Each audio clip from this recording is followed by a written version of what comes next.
শেখ হাসিনা বাংলার জমিন থেকে পলায়ন করার পর শেখ হাসিনার কুকর্ম আজকে প্রকাশ হতে লাগলো। রিসেন্টলি সম্প্রতি আপনারা দেখবেন আয়নাঘর নামে একটা ভিডিও প্রকাশ হয়েছে। সেই আয়নাঘরটা কি মানুষেরা মনে করবে এটা মনে হয় শীষমহল। এটা কোনো শীষমহল নয়, এটা কোনো আয়নাঘর নয়। এখানে মানুষদেরকে সাজা দেওয়া হতো। কিরকম সাজা আপনি চিন্তাও করতে পারবেন না, আপনার মাথা আপনার কনসেপ্টে আসবে না, ধারণাতেই আসবে না। এরকম অমানবিক নির্যাতন সেই আয়নাঘরের মধ্যে দেওয়া হতো। সেখানে অনেক মানুষকে হত্যা করা হতো, অনেক মানুষকে এরকম নির্যাতন চালাইতে চালাইতে জীবনটা শেষ করে দিত। যেই যুবকটা আয়নাঘরের মধ্যে গিয়েছিল এখন অনেকে বের হয়ে আসতেছে মরমর অবস্থায়।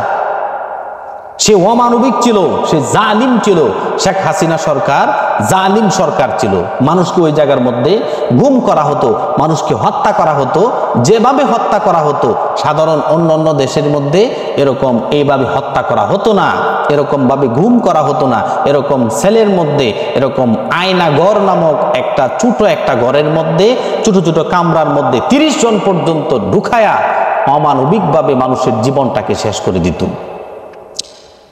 সেই শেখ হাসিনার আমলেই আমাদের মাথার মুকুট মরহুম আল্লামা দেলোয়ার হোসেন সাঈদী রহমতুল্লাহি আলাই মৃত্যুবরণ করেছে।